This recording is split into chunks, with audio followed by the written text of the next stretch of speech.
Good night, everybody. Thank you for joining us. We're just gonna wait another minute or so before we start in case there are more people that are gonna be joining us.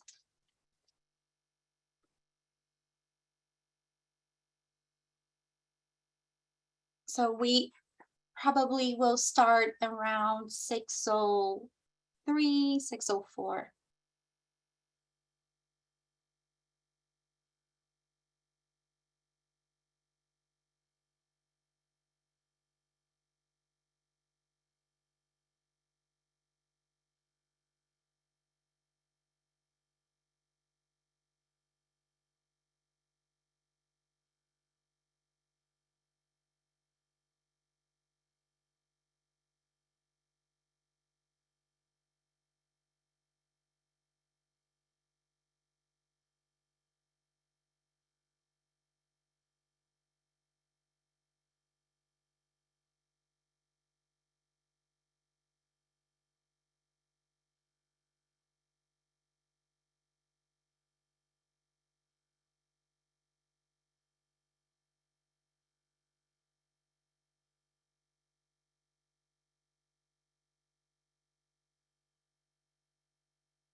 I think we can get started.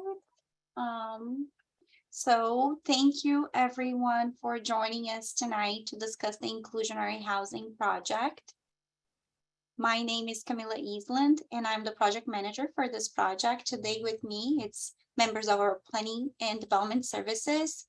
We have Tara Lieberman, Ben Larson, Holly Cortell. From our Department of Housing and Community Development, we have Felipe Murillo, John Waters, Kelly Salmons, and we have our consultant team, Jessica Cisco, that is facilitating our meeting, Andrew Kaplan, and Paola Pena. So thank you again so much for joining us today.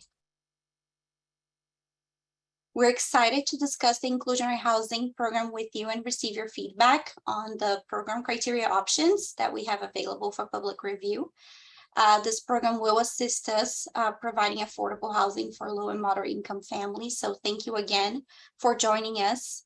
And I will now hand it off to Jessica Cisco, who is our Stakeholder Engagement Associate Director with ACON, and she will be moderating the meeting today.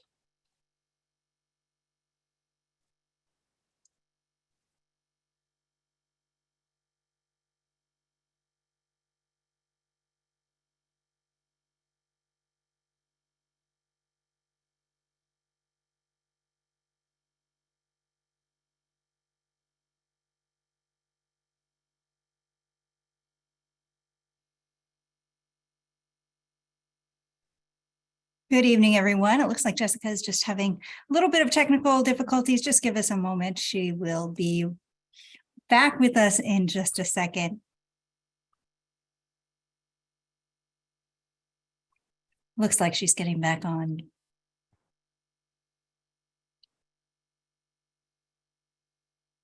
And in the meanwhile, I will go ahead and just pick up for her. Just give me a moment.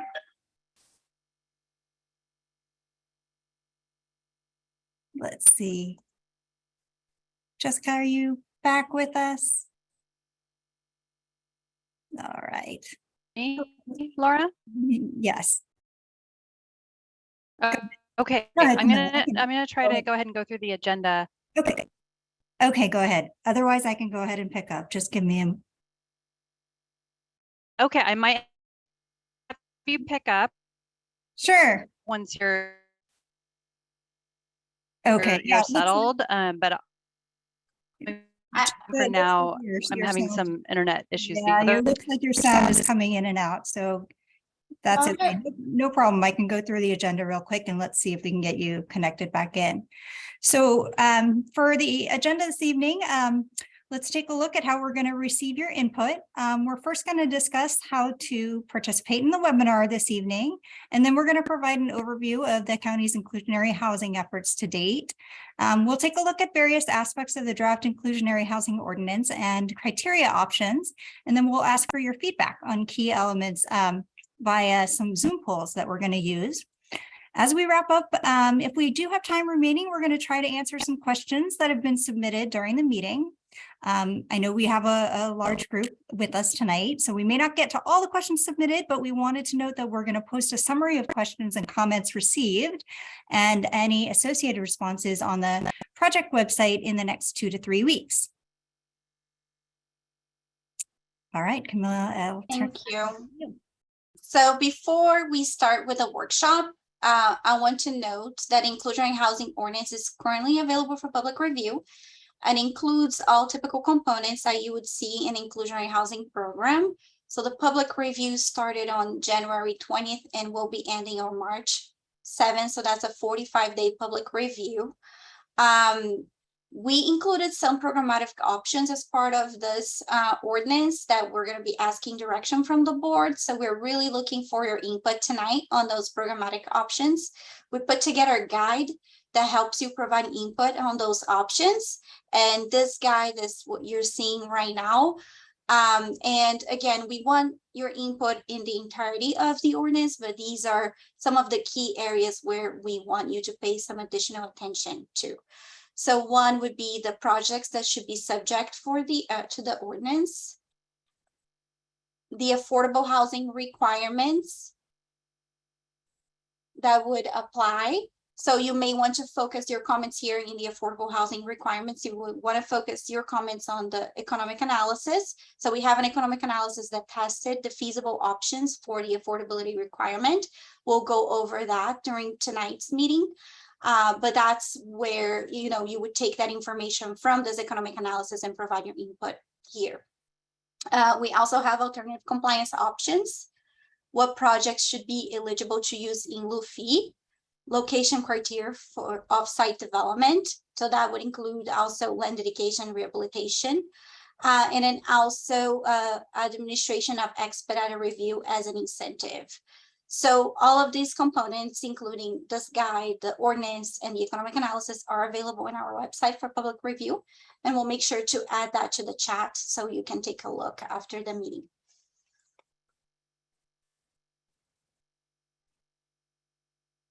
Okay, give us one more moment here. All right, so now we're going to review how to provide feedback on the draft ordinance. You can participate in the Zoom polls during the meeting this evening.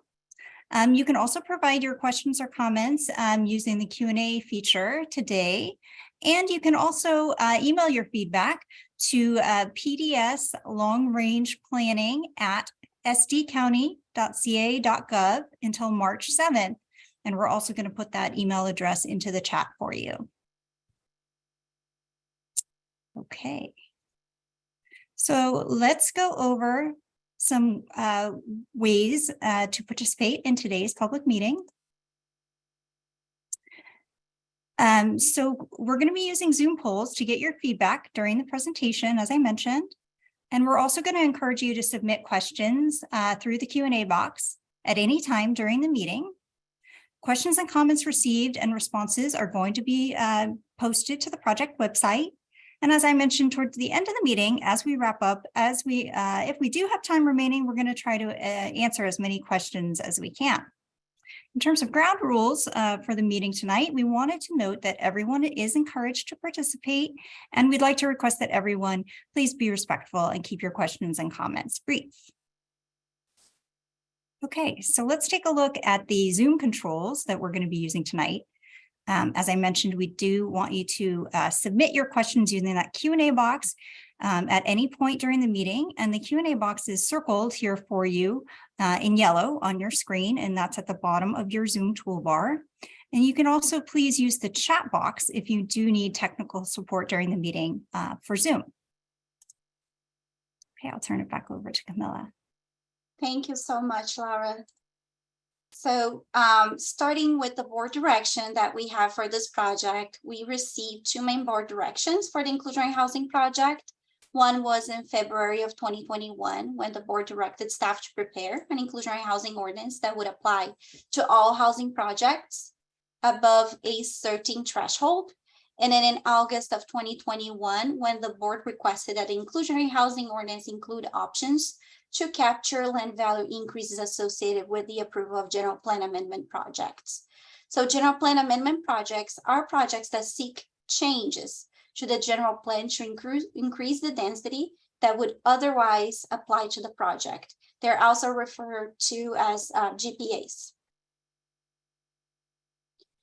So inclusionary housing policies aim to create affordable housing by requiring new development to include a percentage of the new units as affordable housing to moderate lower income families. Incentives can also be provided to help offset the costs associated with providing affordable units.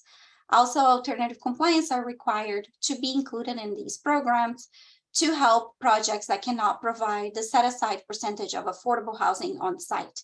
So these alternative compliance options can take the form of an in-lieu fee, rehabilitation of units, land dedication, and other forms of alternative compliance. So inclusionary housing works by using something that is called a deed restriction. So this means that the affordability requirement is recorded on the deed of the property, regulating the level of affordability of that unit. This is a mechanism that we use to ensure that units stay affordable during the required period of time. And then this requirement will apply to all units constructed as part of the compliance with our inclusionary housing program. So this would also apply to units produced through alternative compliance. As I mentioned, these are different ways that you could comply with the ordinance, and it would include, for example, rehabilitating an existing unit, and then placing a deed restriction on this unit, or constructing deed restricted affordable housing units in a different location than your market rate housing, or building ADUs as your affordable housing unit.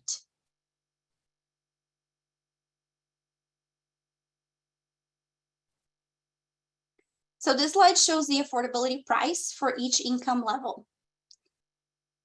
The deed restricted affordable housing includes housing for very low, and moderate. This is what you're seeing here in the slide. And the inclusionary housing program would focus on creating opportunities for housing developments to include units that are affordable to all income levels, then would include units affordable moderate income, lower income tiers. Those are some of the options we have for consideration tonight.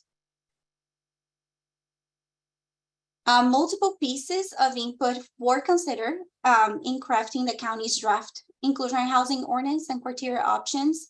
So the ordinance was informed by best practice research, public input, and an economic analysis. The best practice research and public input provided the basis for the development of this criteria options and the draft ordinance. And the economic analysis evaluated and determined the feasibility of those options. So the ordinance includes, like I said, all typical components that you see in an inclusionary housing program, including the minimum project size, for ordinance applicability, required set aside for projects that will need to provide affordable housing, the alternative methods of compliance for projects that cannot provide the units on site, and then also incentives that can help with the feasibility of the project. Today, we'll be asking your input on all of these different areas of the ordinance, and we'll be gathering your feedback in terms of your preferences for any of those options. So this slide summarizes some of the best practices we conducted for this project. We review ordinances from other jurisdictions. We also held meetings with other jurisdictions to discuss implementation of inclusionary housing ordinances. We also compiled research from universities, think tanks, to determine the best ways to craft a program that would apply to the unincorporated county.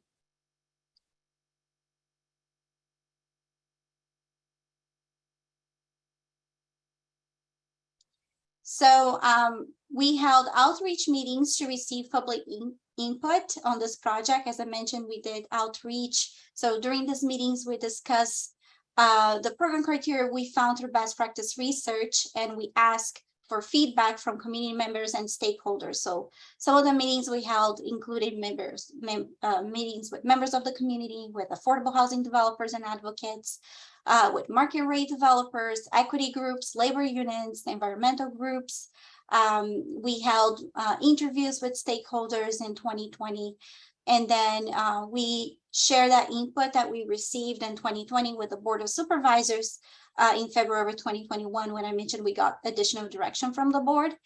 And then more recently, in February, March of last year, and then in June, we held focus group meetings and then also a public workshop with the general public.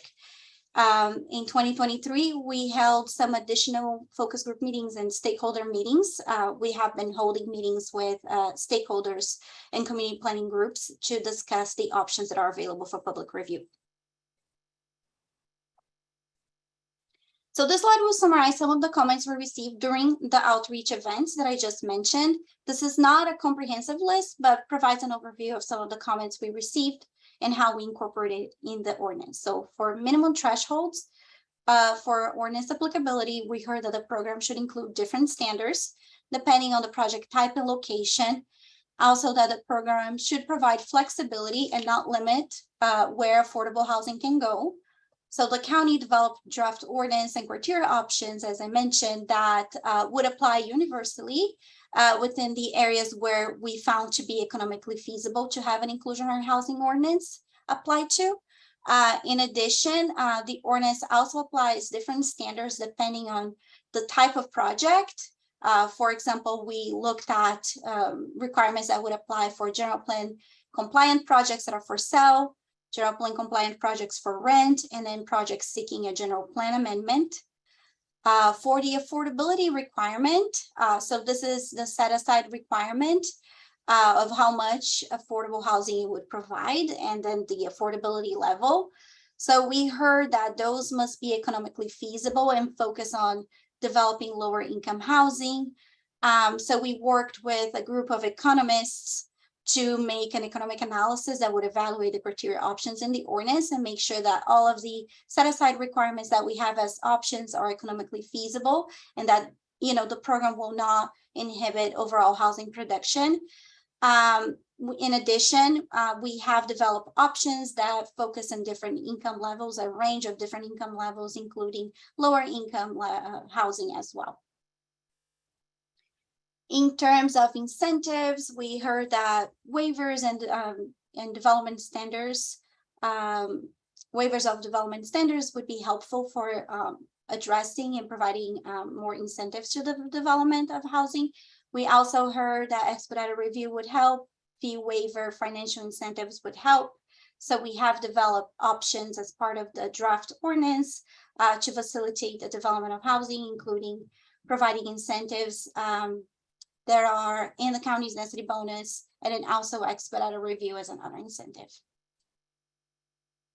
For alternative compliance, so that would provide ordinance flexibility.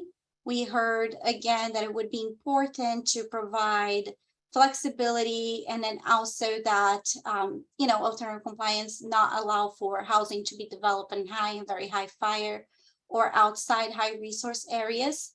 We heard that ADU is a good method of alternative compliance that we could be using, and that in lieu fee should be digestible to make sure that projects can pay for the in lieu fee and still move forward. So we included all of these different options as part of our alternative compliance options. So there are different 5 different types of alternative compliance that you can provide your feedback on today, including ADUs. And then finally, all of the in lieu fees options that we have available have been tested as part of that economic feasibility analysis that I mentioned as well to make sure they're feasible. So since we started public review, as I mentioned, we started public review on January 20th. We have received additional comments. Some of the comments we receive include to provide more flexibility to use ADUs as alternative compliance options by expanding the maximum number of deed restricted ADUs that would be allowed as part of the program. Currently, we have a threshold of 5. So we did receive that comment and we're taking that into consideration. We also heard expand incentives allowed for beyond what is allowed in the county's current affordable housing program.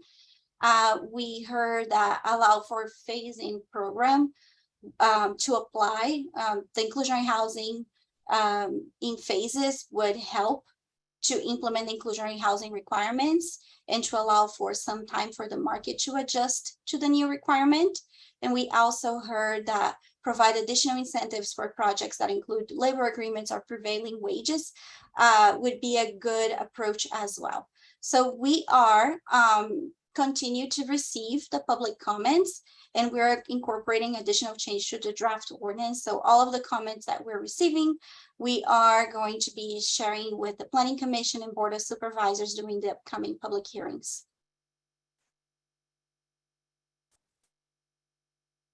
And now I'm going to hand it off to Andrew. Sorry, Andrew, go ahead. No, thank you, Camila.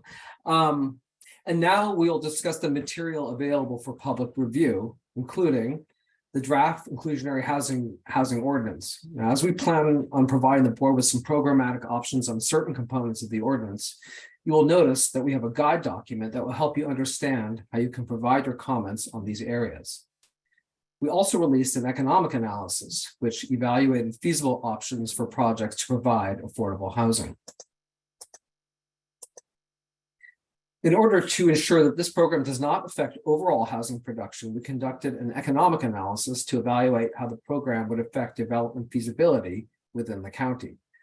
The analysis was prepared by a group of economists from AECOM and was peer-reviewed by another group of economists from Michael Baker International to ensure projects continue to be feasible after the inclusionary housing requirement is applied to them. The analysis evaluated the unincorporated county market conditions, and tested several scenarios of potential affordable housing requirements. Since the economics of projects can vary by their type, quantity, and location, the analysis evaluated feasibility for general plan compliant projects that are for rent and for sale, and general plan amendment projects. The study analyzed the financial feasibility of various residential types throughout the unincorporated county and provided a range of options for further consideration. Now, there's a balance between the affordable levels and the number of affordable units that can be included, since there are different costs associated with the production at each set-aside income level. As you raise the affordable household income level, there is more opportunity to require additional affordable units. There is also a balance between how many affordable units to include and the financial feasibility of a project. The more units at lower levels of household income, the more challenging a project may be to develop. The analysis resulted in a recommendation that the program not apply to the areas that are shown here in pink, which are areas that have experienced very little recent development overall. The home prices and growth trends in these areas will not likely support an inclusionary housing program. Now, while the county recognizes the need for the development of affordable housing in these areas, there are other state and county programs that would be more effective in providing affordable housing than an inclusionary housing program in the more remote areas of East County. Excuse me. In addition, alternative compliance options could still apply within these areas. The median home sales price for all homes in the unincorporated areas of San Diego County was approximately $620,000 in 2022. This median home price does not include the incorporated cities of the county. Every year, the California Department of Housing and Community Development publishes household income limits for each level of affordability that determine the maximum rent or home sales price for lower income households. These home sales prices are shown in the graphic here. The difference between the market rate and the affordable home sales price is known as the affordability gap. This affordability gap represents a reduction of potential revenue for a project, which is used in the financial model to determine whether a program scenario is feasible at a certain percentage set aside and level of affordability. The economic analysis tested the feasibility of 29 different scenarios on 8 representative prototypes to determine potential feasibility of an inclusionary housing program. The housing types and prices are reflective of the housing market in the unincorporated county. The scenarios that were found to be feasible are potential program options that are being considered for an inclusionary housing program in San Diego County.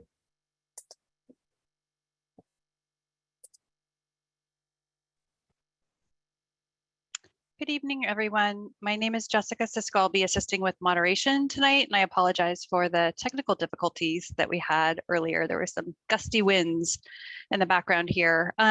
So we're now going to move in and take a look at various aspects of the draft inclusionary housing ordinance and criteria options, and ask for your feedback on key elements via Zoom polls.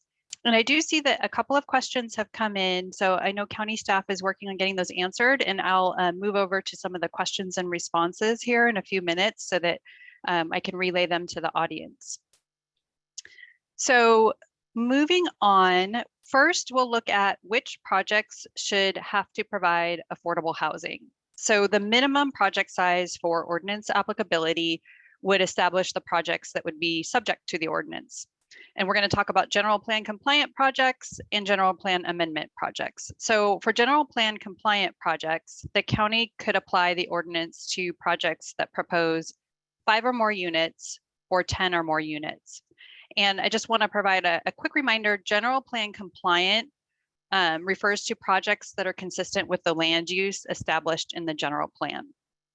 And then taking general plan amendment projects or GPA projects, the county could apply the ordinance to projects that propose 1 or more units or 10 or more units. And I'm going to take a moment to explain what general plan amendment projects are before we move into some Zoom polling related to these two topics. So a general plan amendment project for the purpose of the inclusionary housing ordinance refers to projects that propose to change the general plan land use in order to increase the density that would otherwise apply to the project.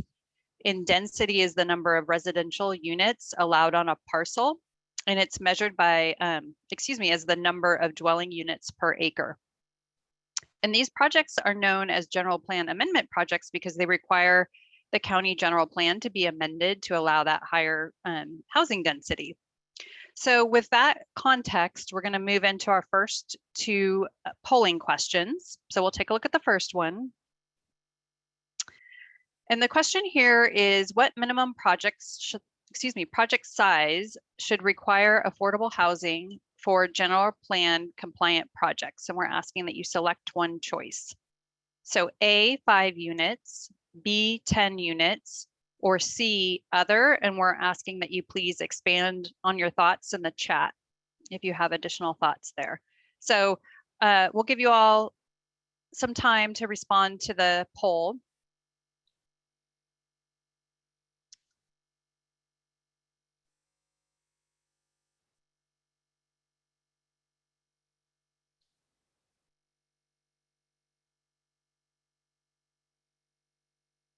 Okay. I see some responses still coming in.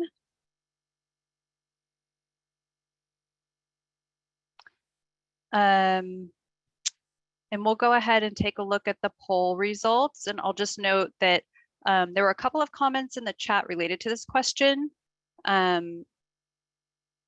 And one comment is that 1 dwelling unit should be subject to the inclusionary housing ordinance, and another comment said all. And in terms of the results of the poll, it looks like there are mixed opinions. So we had roughly 41% indicating 10 units, 35% of respondents indicating 5 units, and then 24% indicating other. And I see one more note came in the chat related to an other.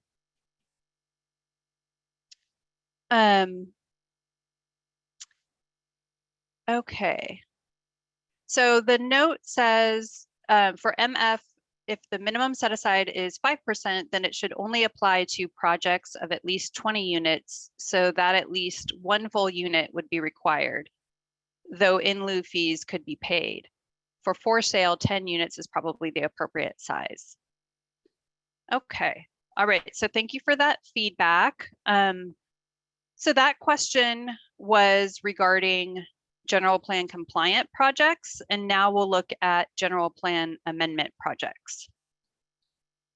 So we'll go ahead and get that question up for you. So similar question, but asking specifically about general plan amendment projects. And I'll read it out for the benefit of the recording for those that view it later. What minimum project size should require affordable housing for general plan amendment projects? And we're asking that you select one. A, 1 unit, B, 10 units, or C, other. And we're asking that you expand on your thoughts in the chat if you select other.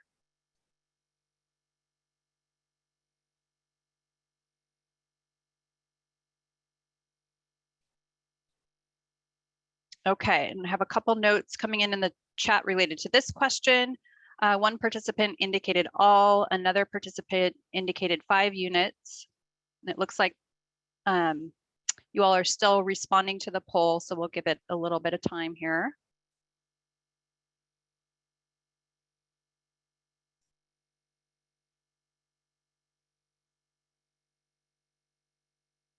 Another note from an attendee, this one is tough, so tough question here. If you'd like to provide any additional thoughts on that, feel free to do so in the chat.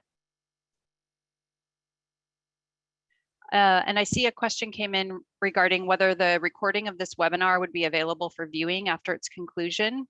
We have a participant who noted that there are others who are unable to attend and who'd like to be able to view these slides and hear the comments. And county staff responded, yes, the recording of this webinar, as well as a summary of questions and answers, will be provided on the project website, and put the link in the response there. An additional note came in on this poll that it depends on the area of the APN, and maybe dividing lots is the note there. So let's take a look at the results. Again, somewhat mixed. So we had 41% weighing in with 10 units, 41% weighing in with other, and we have some notes in the chat. I think another one just came in, I'll read in a moment. And then 18% indicating 1 unit. And for general plan, there's also a note that for general plan amendments, for sale projects, probably 4 units that is the maximum allowed to be prepared with a parcel map. So thanks for your feedback there.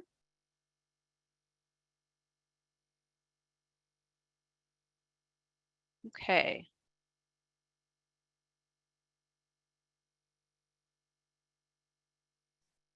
All right.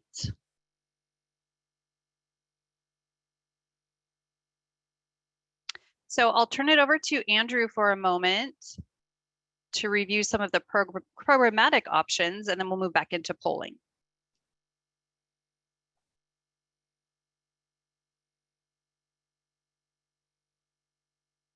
Hi there. Okay, so among the programmatic options for review in the draft ordinance, there are all the feasible scenarios for each project category. You can provide feedback online for the options that best suit the housing market in the unincorporated county and could make for a successful inclusionary housing program.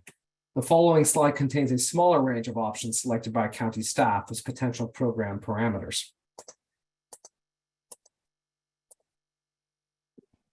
Thanks, Andrew. Okay, so we're now going to ask for your feedback on set-asides that should apply to various project types. And a set-aside represents the amount or percentage of affordable housing units that projects would need to provide or set aside, and the affordability level of these units. And we're going to ask for your feedback on the set-aside requirements for general plan compliant projects that are for sale, general plan compliant projects that are for rent, and general plan amendment projects. So we've got 3 categories that we're looking at today and that we'll be asking questions about. Before we get started with the polls, I wanted to note that give you some income values for reference as you're responding to these questions. So taking an example, if we're thinking about a family of 4, the maximum income for an extremely low income household is $39,050. Very low income household is $65,050. Low income household is $104,400, and moderate income household is $128,300. And we'll put that information in the chat for you as well. And these polls are a little bit lengthy, so I just wanted to note that if you can't see the full text of the poll, you can expand your poll window to read all of the content. So we are now going to move into our first polling question. So we're asking that you please select your top 2 preferences for set-asides for general plan compliant for sale developments.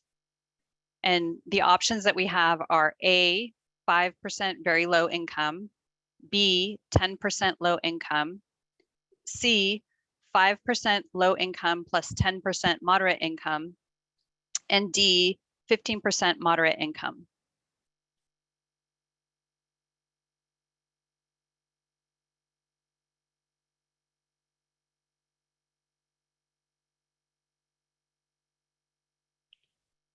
So I see that responses are still coming in, so we'll give it a minute here.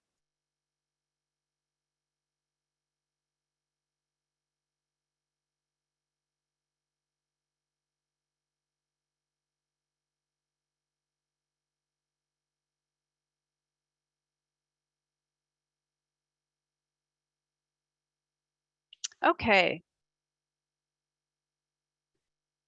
So in terms of responses, it looks like we had quite a bit of interest in option C, which was 5% low income and 10% moderate income.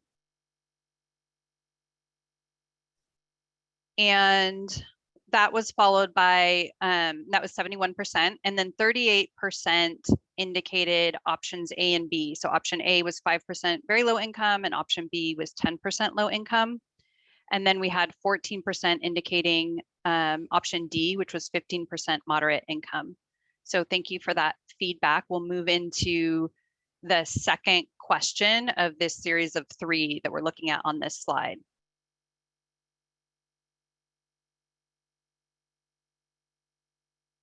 Okay, so now we're looking at, we're asking you to select your top 2 preferences for set-asides for general plan compliant for rent developments.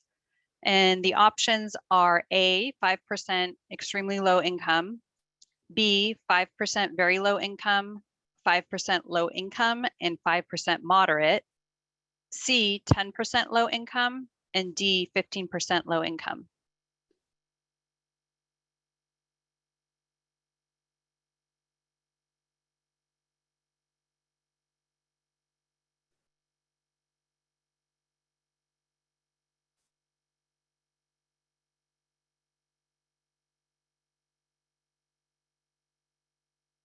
Okay.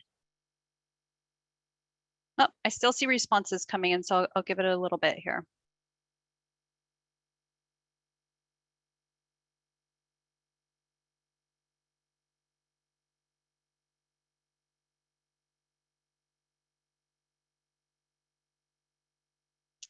All right, so in terms of responses, it looks like 67% indicated option B, which was 5% very low income, 5% low income, and 5% moderate.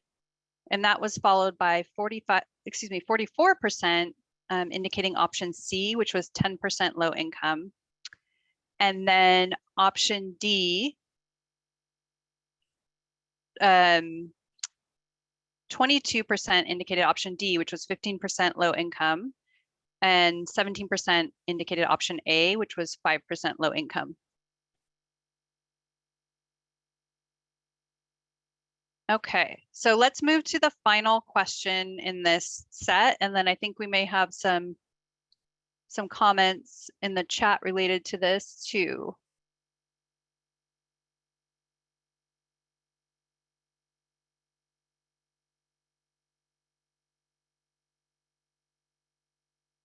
Okay.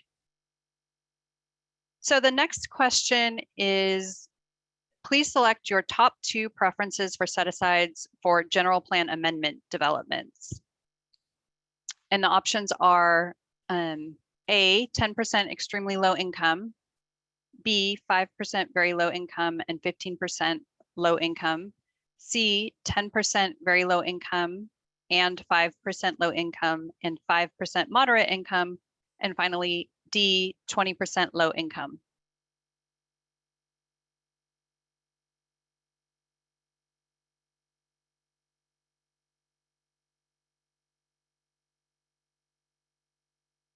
Okay, so we'll give you a moment here to respond. In the meantime, while you all are responding, I'll look at some of the comments that came in the chat on this series of questions. So we had a participant make a note that for general plan amendments, for sale projects, probably 4 units, as that is the maximum allowed to be prepared with a parcel map. I think I might have read that one. If I did, my apologies. So for more than 10 units, at least approximately 30 for developer return on investment and pro forma feasibility. Someone else noted that they're glad that this will be available to access online because they can't stay for the full meeting.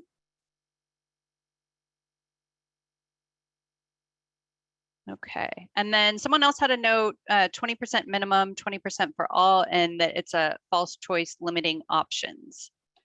Okay, thank you for your feedback there. All right. One more note just came in, I think.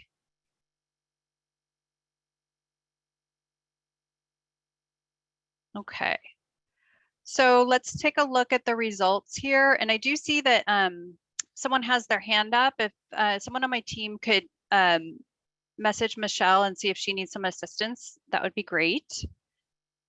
So in terms of the results for preferences for set-asides for general plan amendment developments, it looks like 67% indicated option C, which is 10% very low income plus 5% low income plus 5% moderate income.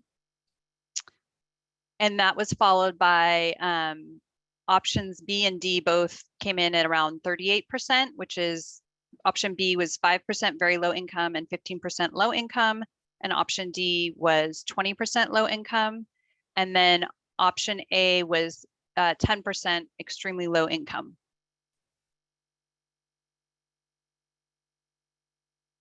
Okay. All right.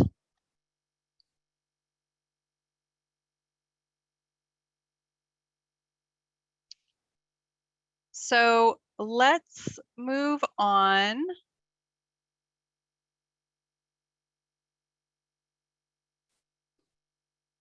Okay. So we also have options for alternative compliance, and state law requires that an inclusionary housing program include alternative compliance options for projects that cannot include the affordable units within the development itself.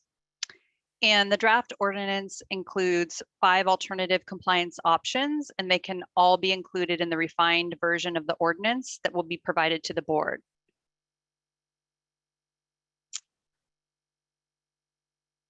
And we're looking for feedback on any of these options, including offsite development, land dedication, in lieu fees, accessory dwelling units or ADUs, and rehabilitation of units. And we'll provide a bit more information on each of these options on the following slides. And I just wanted to make a quick note, Michelle, the team will be following up with you directly tomorrow regarding your feedback. Okay, so let's take a closer look at off-site development. So this option allows projects to construct the affordable housing units on a different site than the market rate units. To promote community integration, if these units are not within 1 mile of the market rate development, options have been developed to require that these units be located outside high and very high fire areas, within high and very high resource areas, and within vehicle miles traveled efficient areas and infill areas. So let's take a look at the opportunities associated with off-site development. It can be less expensive for developers to create separate buildings where all of the units are affordable. For instance, buildings with all affordable units may be eligible for tax advantages or subsidized financing, which may allow for a developer to build more affordable units off-site with a given cost. Let's also take a look at the challenges. Excuse me, off-site development may not be as effective in achieving community integration or fair housing outcomes because affordable housing units would not be integrated with market rate units. Okay, let's take a look at land dedication, and we're going to have some polls related to these 5 options once we get through the overviews of these 5 options. So looking at the overview of land dedication, this is where a project would donate land to the county for future affordable housing development to be constructed off-site. Opportunities associated with this option include it can help increase the county's inventory of land available for the construction of affordable housing and can work in conjunction with the in lieu fee, which we'll talk about in a moment, to help produce 100% affordable housing projects. And if projects produced on donated land would be 100% affordable housing, they would be eligible for an additional density bonus and benefits that could improve project feasibility and allow for an opportunity to build additional affordable housing units. Challenges associated with land dedication include it can be more challenging to implement than other common alternatives because it does require staff to make specific assessments to ensure that the donated property complies with all requirements applicable to land donation and that it's a good site for future affordable housing development. It also may not be as effective in achieving community integration or fair housing outcomes because affordable housing units, again, would not be on the same site as market rate units. Okay, in lieu fees. So looking at the overview of in lieu fees, this is where a project would pay a fee instead of constructing the affordable housing units on site. And looking at the opportunities, inclusionary program administrators often value the flexibility that in lieu fees can offer. Fee revenue can be used to produce units that are outside the operating parameters of the inclusionary housing program, such as lower AMI units, special needs housing, homeless housing, or transitional housing. Fee revenue can also be used to balance affordable housing outcomes. For example, if the program is primarily producing affordable for sale units, the fees can be used to produce affordable rental housing. Or if development is concentrated in one area, the fees can be used to provide affordable housing in areas where no development is occurring or little development is occurring.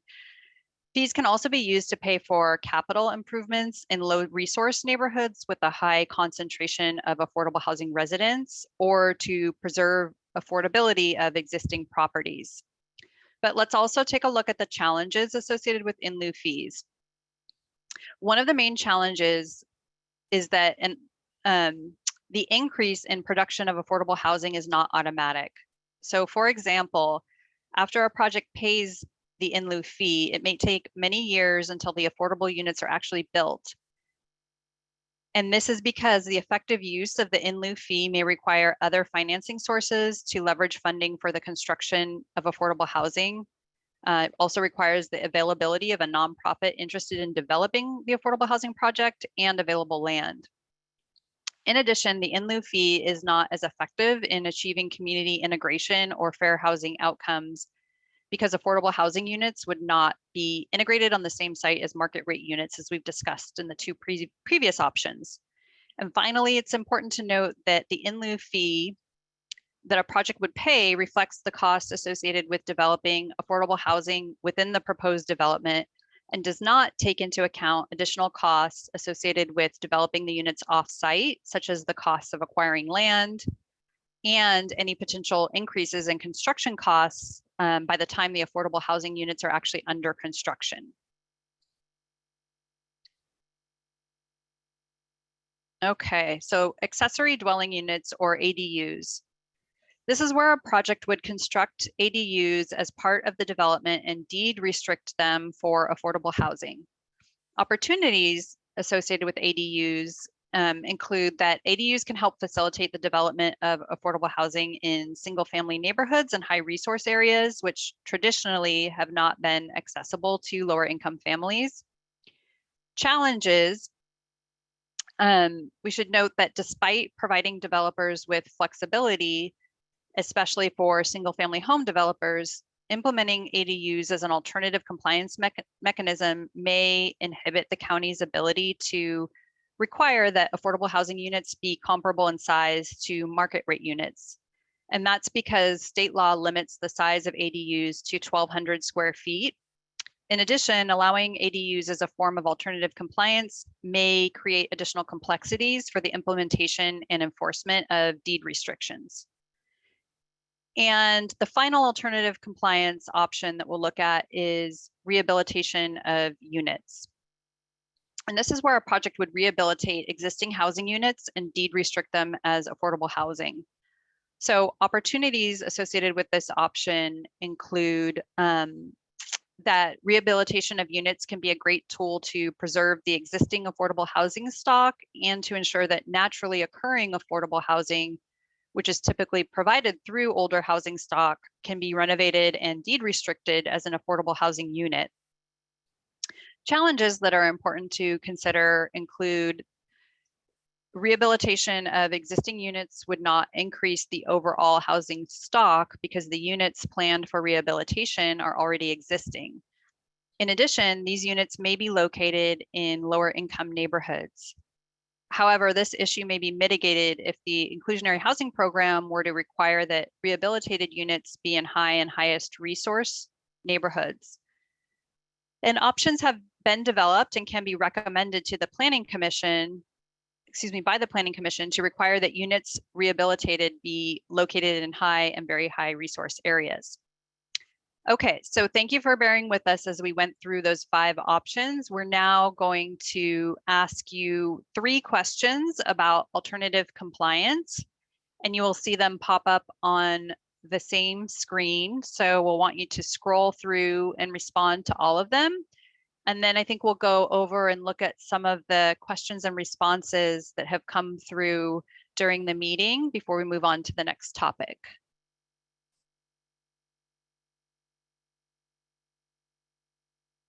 So the questions are, please indicate your most preferred alternative compliance option. A, offsite development, B, land dedication, C, in lieu fees, D, ADUs, and E, rehabilitation of units. The second question is, please indicate your second preference for an alternative compliance option, and the responses are the same as the ones I just read out.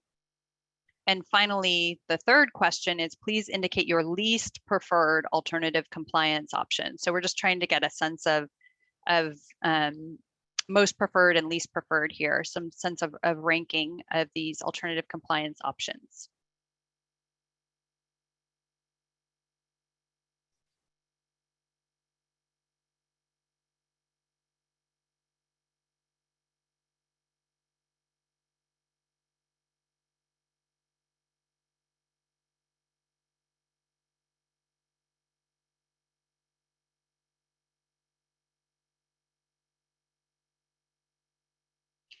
So while all of you are responding, let's take a look at some of the comments that have come in. Okay, let's see.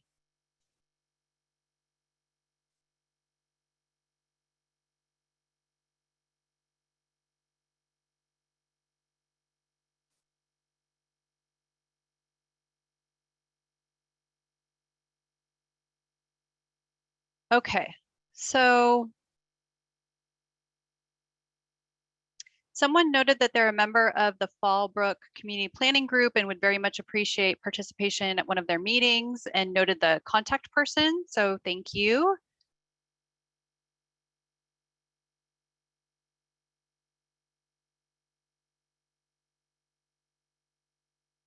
Okay, so and someone had a note that they were thinking about the first set of questions regarding which projects should this program apply to the wrong way. They were only considering providing units on site and not thinking about payment of the in lieu fee. And they noted that the program should apply to all projects regardless of size. Smaller projects would just pay the fee instead of providing on-site deed restricted units. So thank you for providing that feedback. Okay, looks like somebody's having trouble submitting responses, so we'll have our team reach out to you via the chat to see if we can get that addressed too. Okay. And let's take a look at the responses, and then we'll look at some of the questions that have come in. Okay, so in terms of the most preferred alternative compliance option, we did have mixed opinions here. So we had 33% indicate offsite development and 27% indicate ADUs, and that was followed by 20% indicating in lieu fees, 13% indicating rehabilitation of units, and 7% indicating land dedication. And then in terms of the second preference, again, mixed opinions here. So second preference for an alternative compliance option, 33% indicated land dedication, and then we had 20% indicate both off-site development and rehabilitation of units, and then 13% indicate in lieu fees and ADUs. And finally, looking at least preferred alternative compliance options, again, pretty mixed.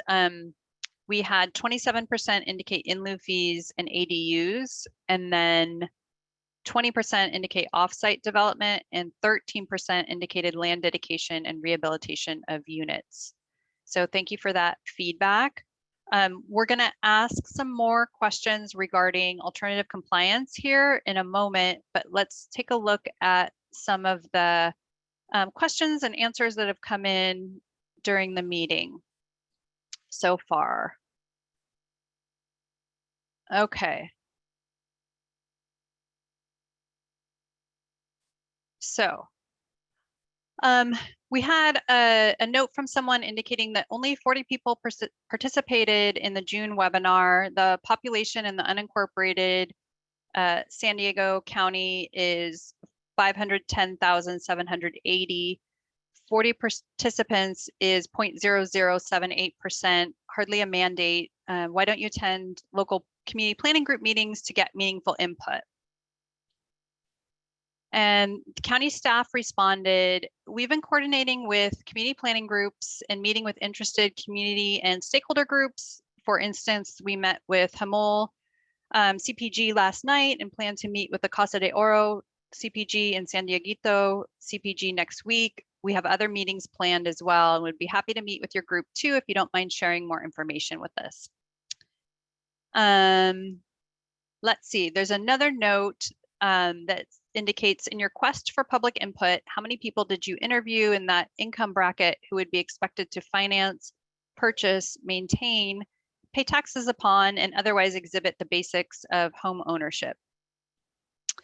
And county staff responded that we interviewed stakeholders that develop housing, both market rate and affordable housing developers. We did not collect income level information from any of the people that we interviewed.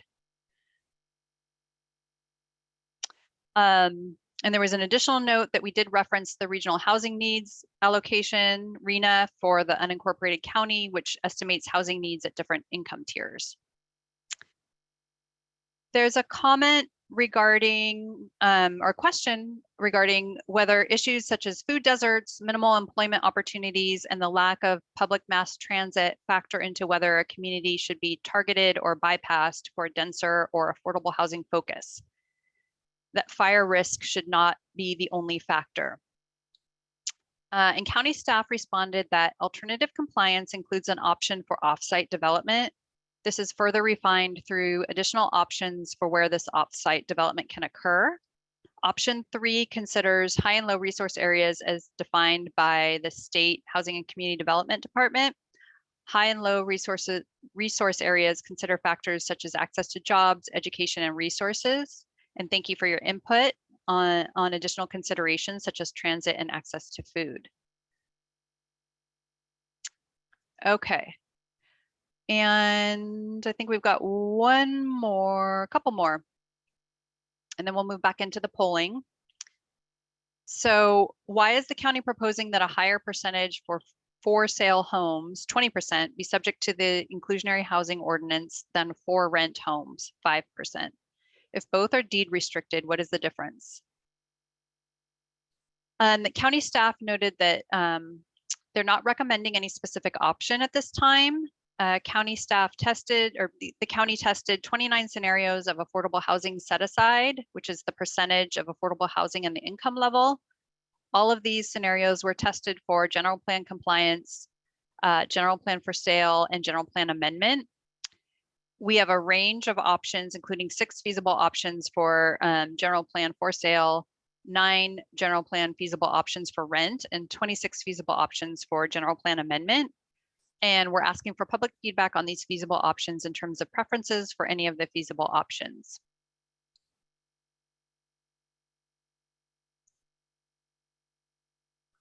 There was a question about how many participants we have. At one point we had 25. It looks like we're at 21 right now. And has the county considered using building electrification as part of the affordable housing developer incentives? There are already major cost savings by building all electric as well. For example, if a developer builds all electric, not only will it be less expensive, but it could also provide access to the expedited permitting incentive or others. And county staff responded, we have not seen building electrification as an inclusionary housing incentive as part of our best practice research. Do you have any examples that you can share with us? So if that participant would like to follow up with examples, that would be appreciated. Okay. And I think there's been some coordination regarding some additional comments in the Q&A. There was a note that Climate Action Campaign will be sending a recommendation for the inclusionary housing ordinance, and we'll make sure to ask their colleague that works on BE to include examples for you in their letter on building electrification. Okay, great. Thank you for all of the questions. So we'll now move into some additional polling regarding alternative compliance. So we're going to get into some location-based questions. So we'll move on to the next slide. Oh, I've got 3 more questions here that we need to get to. My apologies. So next question is, if off-site development were to be allowed, how many affordable units should be required? And we're asking that you select one. So same as on-site development, A, same as on-site development, B, 5% more affordable units than on-site development, or C, off-site development should not be an alternative compliance option.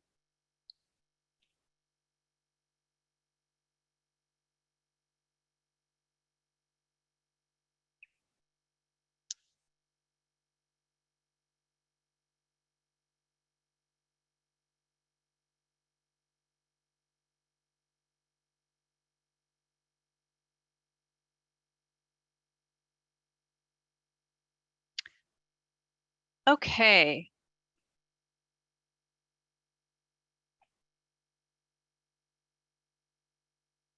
It looks like we got a couple more responses coming in. I'll give it a little bit more time.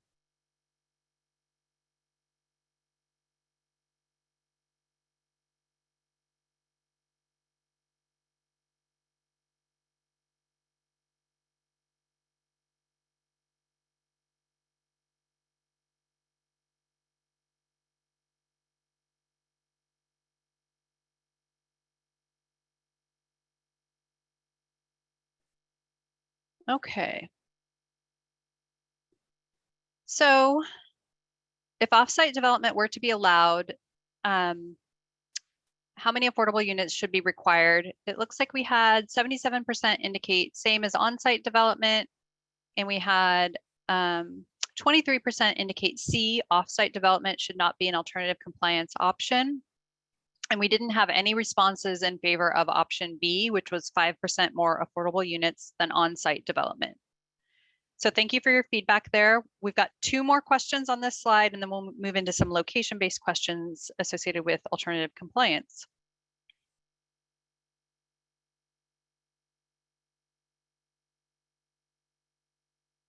Okay, so now we're looking at in lieu fees. When should in lieu fees be allowed? A, on all projects, B, only on small projects, less than 10, or C, in lieu fee should not be an alternative compliance option.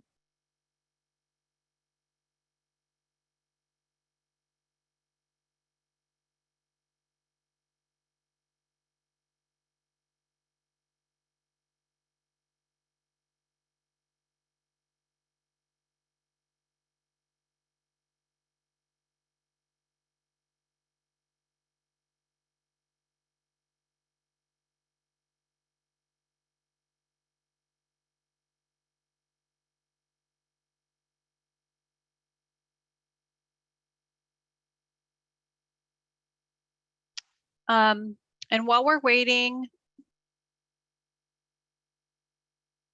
for the responses there, I'll just note there was a participant that indicated that they had to leave early, but had a comment on the first few polling questions.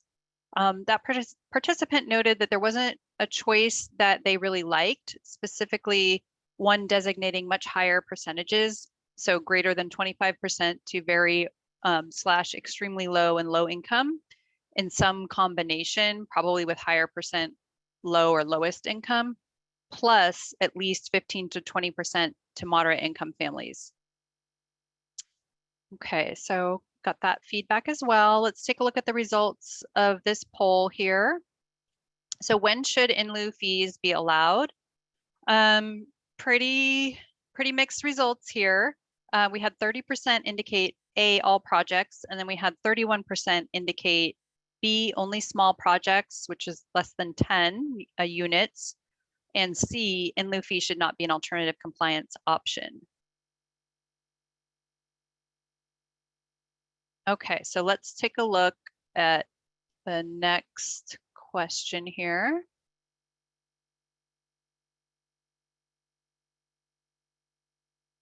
Okay, and this is the final question on this slide, and then we'll move on. So this question is regarding rehabilitation and preservation. If the county allows for rehabilitation and preservation of affordable units as an alternative compliance option, should the developer A, provide the same number and level of affordability required by the set aside, B, provide twice the number of required affordable units, or C, rehabilitation and preservation should not be an alternative compliance option?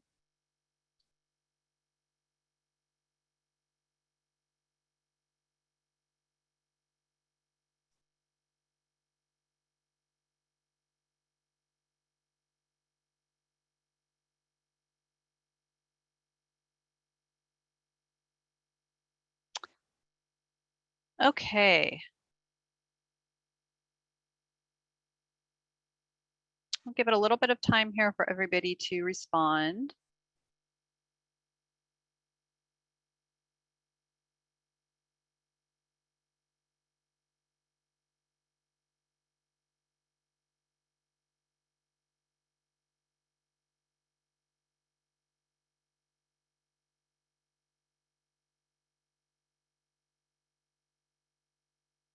Okay.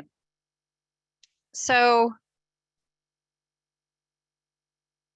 if the county allows for rehabilitation and preservation of affordable units, should the developer, it looks like most participants indicated A, provide the same number and level of affordability required by the set aside. That came in at 47%, followed by 27% for both B, which was provide twice the number of required affordable units, and C, rehabilitation and preservation should not be an alternative compliance option.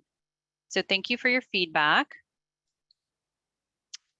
Okay. So we'll now move into some location-based questions associated with alternative compliance. So for off-site development, land dedication, and rehabilitation of units, we are looking for specific feedback on the locations where these options could be used if the alternative compliance method is not offered within a mile of the market rate development. So these location criteria include outside high and very high fire severity zones, within VMT and infill, and within high resource areas.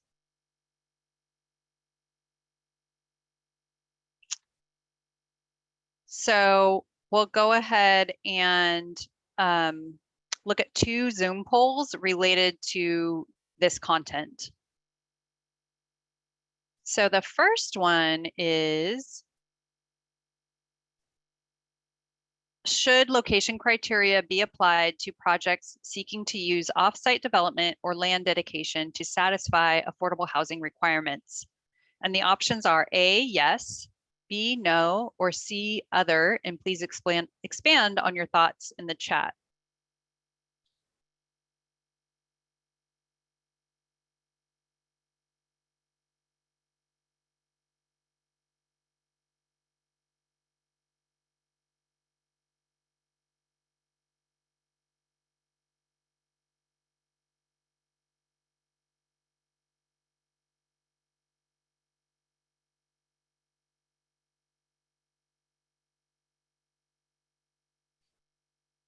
Okay, so I see some additional responses coming in the chat.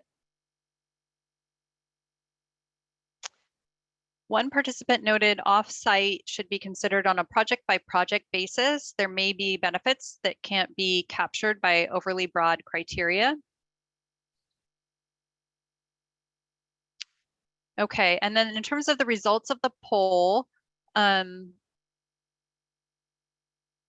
it looks like we have a couple of responses coming in still, so I'm just going to give it a moment to make sure there aren't any additional responses pending before I read it out.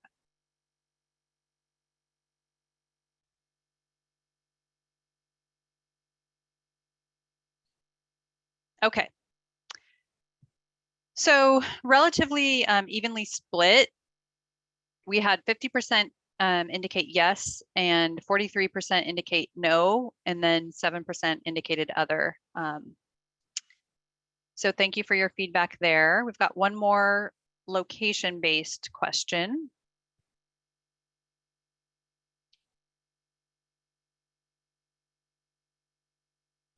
So we'll move on to the next polling question.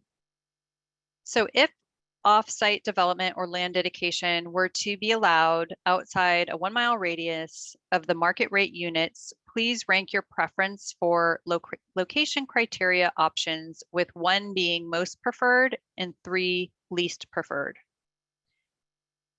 And the options are those that we just reviewed in the PowerPoint. So A, outside high and very high fire hazard areas, B, within VMT efficient and infill areas, and C, within high and highest resource areas.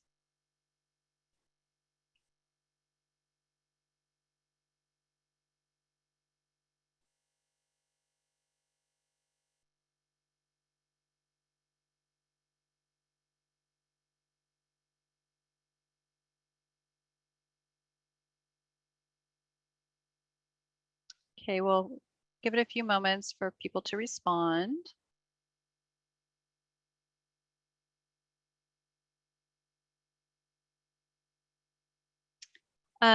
While you all are responding, we had one more question response posted in the Q&A. So the question was, how does rehab of units make more affordable housing? And the response back by county staff was the rehabilitation of the unit would work by taking an existing market rate unit, rehabilitating it, and deed restricting it as an affordable housing unit.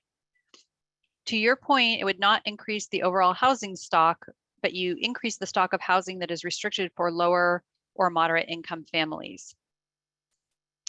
I think we have one more that just came in. Has the county considered assisting the needy income groups directly with expansion of Section 8 for rentals and expand first-time home buyer programs rather than finance for profit developers? Excuse me, finance for profit developers.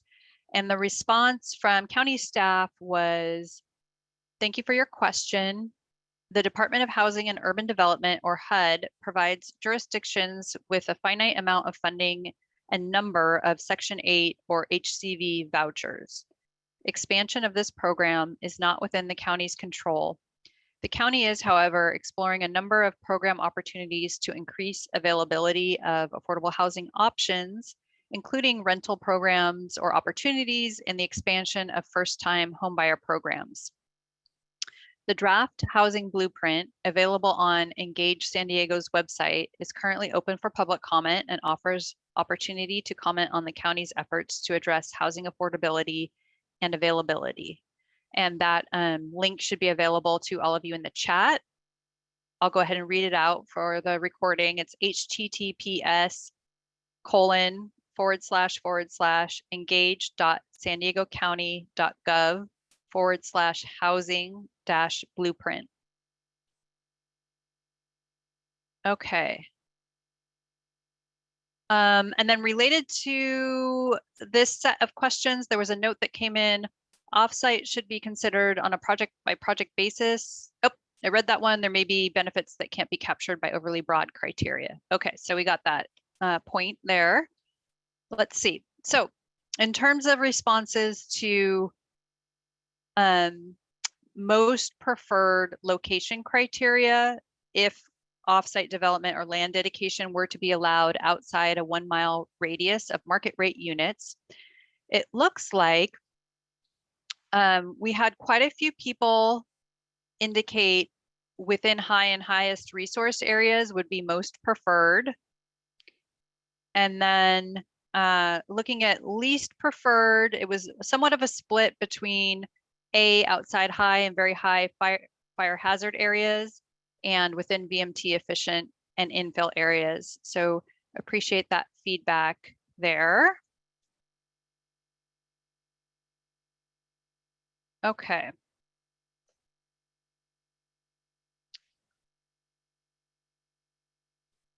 All right, so we're going to move to talk about incentives, and just for your planning purposes, this is the last content-based slide and the last Zoom polling question of the evening, and then we'll look to getting wrapped up. So incentives are provided to help offset the costs of providing affordable housing and to facilitate project feasibility. Projects subject to the ordinance will be eligible to receive incentives through the county's density bonus program, which is section 6365 of the zoning ordinance. Incentives include reduction of development standards that would be required per the zoning ordinance. In addition to the incentives available under the county's density bonus program, the county could provide expedited review to certain projects. It's important to note that expedited review would not change the project review process that would be required for the project, but would reduce the timeframes for the completion of the required review. And the two options the county is considering are as follows. Option 1, all units would be affordable to lower income, or 80% of the AMI. Option 2, expedited review would be available if 50% or more of the units are deed restricted as affordable housing at 120% of the AMI. So we'll take a look at the Zoom poll. And I think we've been able to address most of the questions that have come in tonight, but I did just want to mention, as you all are filling out the poll, that all of the questions that came in tonight, as well as responses, will be posted to the project webpage in the next few weeks.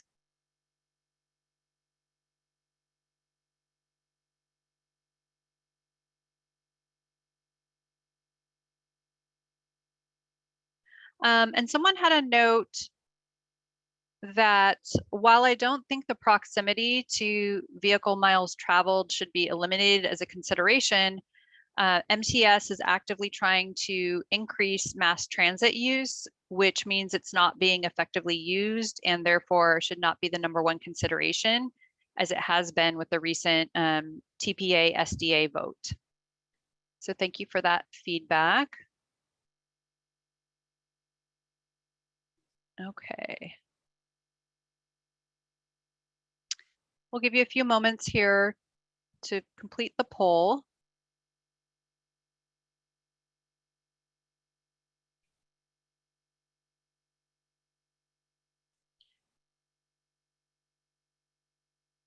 Okay, and while you're completing the poll, I think there was one more question and response that was just posted. So the question was, this policy appears to be income-based. The intrinsic question is, what is the cost basis to provide any of the alternatives? If you cannot build it cost effectively, then how is this proposed policy feasible? Adding in lieu fees just drives up costs in addition to other construction mandates such as Title 14 and 24, making housing even less affordable.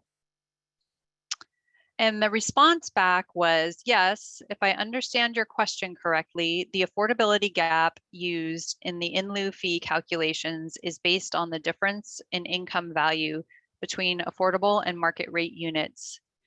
The reason we use this as a basis rather than the cost basis is it allows us to directly tie the fee to the economics of the applicant's project. What this enables is the fee to fund an equivalent number of units on site or nearby. It also leads to a fee that, being roughly equivalent in value to on-site development, doesn't create incentives one way or another to pay the fee or develop on-site affordable units. Okay.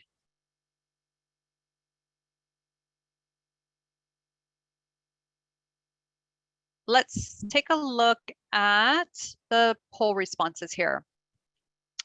So the question again was, should the county allow for expedited review if A, the project is fully affordable, B, the project contains 50% more affordable units than the set-aside requirement, or C, expedited review should not be an option?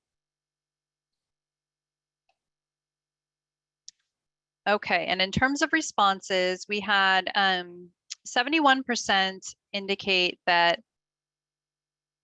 B, the project contains 50% more affordable units than the set-aside requirement. And then we had 21% indicate the project is fully affordable and 14% indicate expedited review should not be an option. Looks like there's another note in the chat about expedited review. Couple of notes.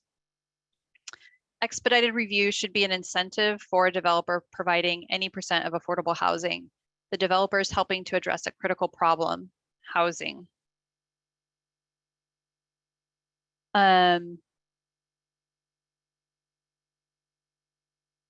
Looks like the next comment might have gotten cut off, but I'll read a portion of it. This is all an income-based analysis. Where is the more appropriate representative cost analysis to develop or build? Okay, looks like we addressed that one. Okay. All right, so let's go ahead and move on. So thank you for your time and your feedback today. We'll take a moment and just see if there are any additional questions that are pending at this time. But we'll get ready to wrap up here shortly. And I did want to remind you that all of the questions and responses that came in today will be posted to the project webpage, and we'll put that in the chat again for you so that you have that.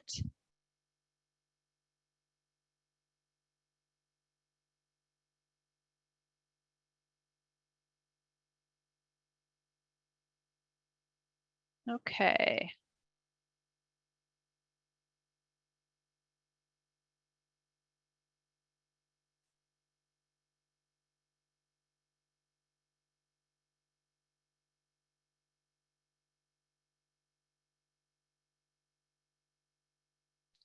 All right.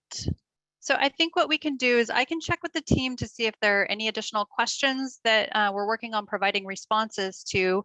But in the meantime, perhaps Camila, you can go through the timeline and the wrap up slides, and then we can determine if there are any pending questions we want to make sure to cover before we wrap up. Thank you. Thank you so much, Jessica. So this slide shows the timeline for the inclusionary housing project. As I mentioned, we started our public review on January 20th, and we're holding a 45-day public review to provide, typically we do 30 days, but we are providing additional time for people to provide comments. So the public review will end on March 7. We're asking you to provide your feedback on the ordinance, including the inclusionary housing set-aside requirements, the alternative compliance options, the incentives, all of the criteria options that we discussed today. We're really looking for your feedback on those. And this feedback that you provide will be used for us to refine the ordinance options that we're going to be providing to the Planning Commission and Board. At the end of the public review, we will be posting changes, any changes that we're going to be making to the inclusionary housing ordinance and the website. So those changes would be to address any comments receiving during the public review, and then also Planning Commission and then Board. So we plan on presenting this project to the Planning Commission and Board in spring of 2023. So this year we'll be presenting the recommendation to the Board of Supervisors. So thank you again so much. I think we're still working on some of the answers. There are 2 questions that we're still working on. So if you can hold on just a little bit so we can give you an answer to these questions, but if you cannot, it's okay, because again, as Jessica explained, we are going to be posting all the questions and answers to our website. Yeah, and maybe while the team is looking to see if we can answer any of the additional questions that came in, I'll just read a couple of notes that came in the chat in the last few minutes. So there was a comment noting that expedited review of affordable housing negatively impacts normal construction. And there was a question regarding how are the incentives that are provided any different than what the county already is required to do? Density bonus is already on the books, and policy A-68 already provides for expedited review. So let's see, I think there's a couple more that were answered. And then those that we're not able to get to tonight will be posted on the project webpage in a couple of weeks. But I think we have 2 more responses that came through. So one question was, the Board of Supervisors recently ditched A-110, which is the no tolerance policy of illegal drugs in taxpayer funded housing. Can you elaborate on how this is being considered? And the county response was the A-110 policy was out of compliance with current law. The termination of the policy does not eliminate rules and regulations that rental assistance participants must comply with. We would be happy to discuss this with you in further detail. And then there was a county staff that provided their direct contact information for that participant. Another question was, are concessions on square footage for ADUs on the table or junior ADU considerations?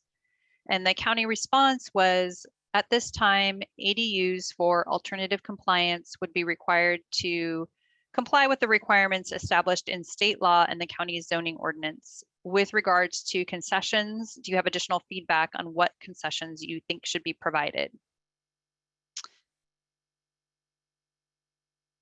And then I know we have the project webpage was put in the chat. So that again has information on how you can provide your feedback on the draft ordinance until March 7th.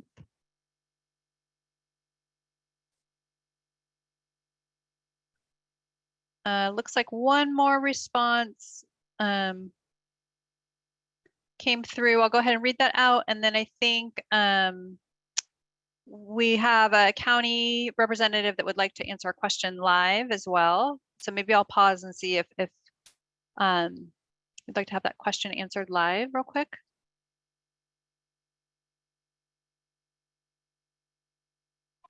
Yeah, Jessica. No, this is John from Housing and Community Development Services.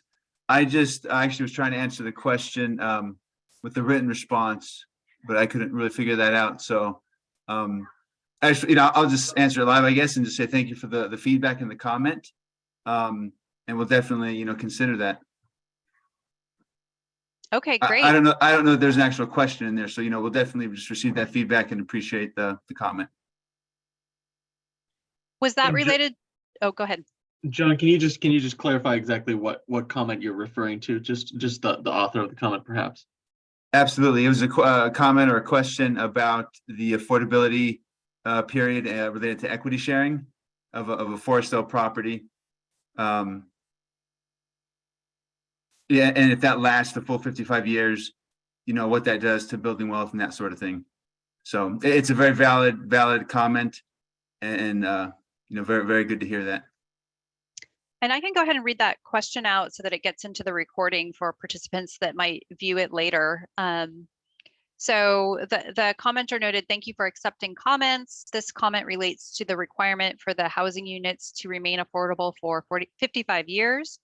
While the intent may be noble, this requirement would also mean that any families who purchase the affordable for sale units will be restricted on the equity they can build from the unit that they purchase, since they would not be able to sell their unit at market rate for 55 years.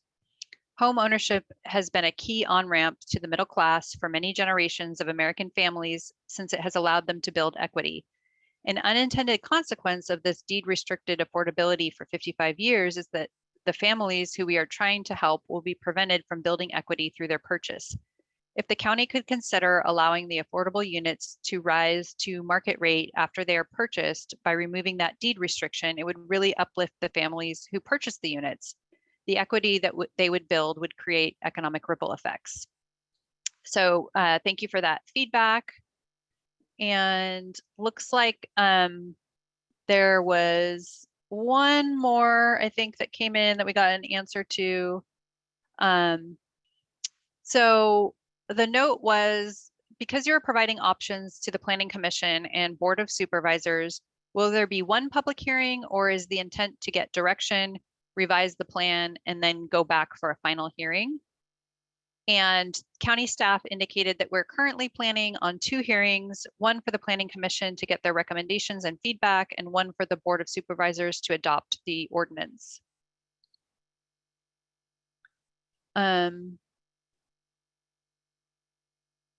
Okay, another participant had to drop off, was appreciative, and just noted that they're going to provide some feedback by the March 7th deadline.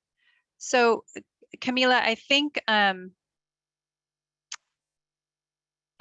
we can go ahead and wrap up, and if there are any outstanding questions, those will be included in the summary. Does that sound good? That works. Okay, thank you so much. Okay, well, thank you again, everyone, for your time today, and thank you for your thoughtful feedback this evening, and we appreciate it. And you can always go to the project webpage if additional thoughts come to mind as you think about what we discussed this evening a little bit more. So thanks again and good evening.